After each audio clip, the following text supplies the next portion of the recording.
Sons of the Forest is one of the most glitchy, tedious, frustrating, and challenging games I've played in a long time. And yet, it's one of the best games I've ever played. You're probably sitting down and watching this video and saying, whoa, this dude doesn't know what he's talking about. Why did this video get recommended to me? Is he mentally well? It's 2023, so he can't have an opinion that's different from mine. Just give me a sec. A lot of modern games to come out recently, unfortunately, have been designed around what I like to call the go here infection.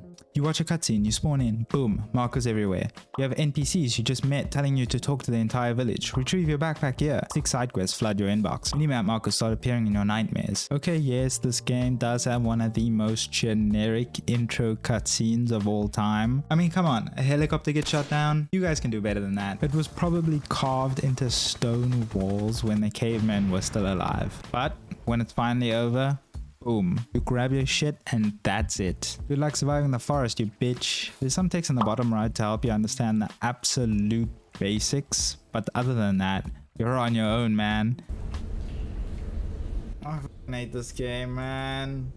And it's like a breath of fresh air in the plague that is modern gaming. And yes, I know this isn't the first game to do it. There's even some linear story-driven games that get this right, but they're so far and few between that this feels like a drug that I need more of. The visuals in this game are beautiful. When you're on the surface of the game, it's like you can feel the wind rushing over your head when you see the trees blowing all around you and the rain falling down on your head. The thunder alone in this game is enough to get me to shit my pants. Whether it's in the morning with the birds chirping or at night when you can't see 1 fucking meter in front of you, this game makes you feel like you're stranded and helpless in uncharted territory. When we go underneath through the caves, now that's where the real fun begins. This game is fucking sadistic. More than half the time you're traversing through these caves with no more than one of those cheap ass torches you get from the arcade. And let me tell you, the noises you hear while you're in this cave,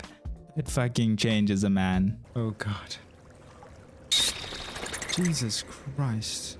And can I just say, whoever decided to put these random jump scare bats in every cave, who hurt you, man? And you know what? Aside from some issues we'll get to in a bit, I love it. The feeling you get not knowing what's going to be around the corner, what the sources of the noises are, or what lore you're going to find next, that's when your blood is pumping and enjoying the game the most. It was gripping and felt 10 times more rewarding because I didn't have some giant ass waypoint flashing taking up half my screen showing me where to go.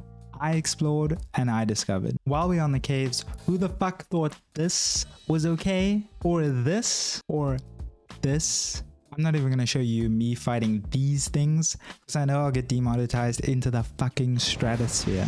You know we all have to go to sleep at night after playing this game, so why? But credit is deserved where credit is due. And I love these designs. They're creepy, they're memorable, and one of the main reasons I kept playing was to see what monster would jump out at me next. One of the best things about the enemies in this game is that there's actually different factions of creatures. You get the creepy ass cave dwellers that probably played too much Valorant in their mom's basement. Then you get these weirdos on all fours that follow you throughout the game. Then cannibal tribesmen that live on the surface have their own villages. They mostly just want to chill and eat human soup, but if you do want to engage in combat with them, there's some really cool details, like the fact that if you kill one of them, sometimes the other villagers run up to the dead body and scream and mourn, just like you would if you saw a family member that died, which is actually pretty fucking cool. The fact that they didn't have to put this in but did anyways just adds to the whole immersion you get while playing the game. Now everything that I've said so far has been nothing but praise, but unfortunately there's some pretty big setbacks in the game in its current state. Apart from the glitches that are in the game, and there are a lot, but I'm going to commit a bit of a review sin and skip over them because the game's still in early access and the game's probably been updated a couple times since this video has been posted, so I'll cut them some slack. But the combat balancing in this game is fucking stupid, and that can't be ignored. 50 to 80% of this game is played with a melee weapon. Now you might be thinking, wait a minute, that actually sounds pretty cool. And if you thought that, you're wrong. You hold up your axe to protect you, you go in for a swing, boom, you've been hit 3 times and you're dead. Even if you have armor, some of these fights are so long and the attack patterns are so hard to judge. You're bound to get hit a couple times by the armless Valorant players that are attacking you, and it only takes 2 or 3 hits to completely knock you out. And you might be saying, just use some smaller weapons that are faster at attacking. Well, my friend, get ready to take out your camping chair because you're gonna be here a while. And the sad thing is, by the time you get a gun, like a pistol or shotgun, the game doesn't get easier. It becomes boring. The shotgun lets you fucking delete the enemies, and the pistol lets you snipe enemies from safety so you can hoard their skin as armor so the combat becomes an afterthought. Which is a shame because as soon as I got the guns, nothing in the game scared me anymore. The game lost its charm. You go from shitting bricks while juggling 5 demon babies and fending off armless Valorant players to beating the game while being blindfolded in the other room. It's just a bit disappointing. As for the story, it was surprisingly good. I'm not going to go into too much detail on it because A, the game isn't finished and the last 2 cutscenes clearly aren't finished. Holy fucking shit. What kind of action is this? What the hell is happening? And B, there's probably 16 YouTubers that broke down every email in this game with 500 YouTube shorts each, so you can probably go watch those rather. But basically, it's a wild fucking ride. You basically get tasked with finding this rich family that got lost in this secluded island, and you have to piece together everything yourself. You end up finding out that the island is actually some getaway resort for rich people to do, I don't know, rich people stuff.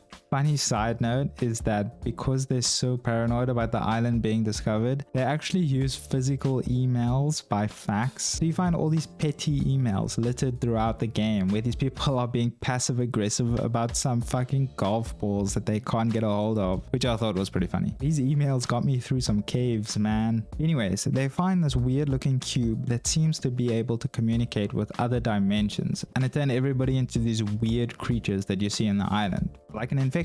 Uncovering this for the first time was actually really exciting because unlike some games that force feed thousands upon thousands of boring, mundane dialogue down your throat. Did I just do that? Well, definitely with my assistance. I did not just do that. Sons of the Forest actually uses subtle environmental storytelling, along with pieces of paper that have very minimal writing on it. That's just enough to convey the story in a creepy enough way to keep you wanting more. Ironically, the Go Year infection was completely eradicated in Sons of the Forest. Since the game came out, the devs have already added a shit ton of content to the game, including gliders, a new mid-game boss, quality of life improvements, bug fixes, and so much more.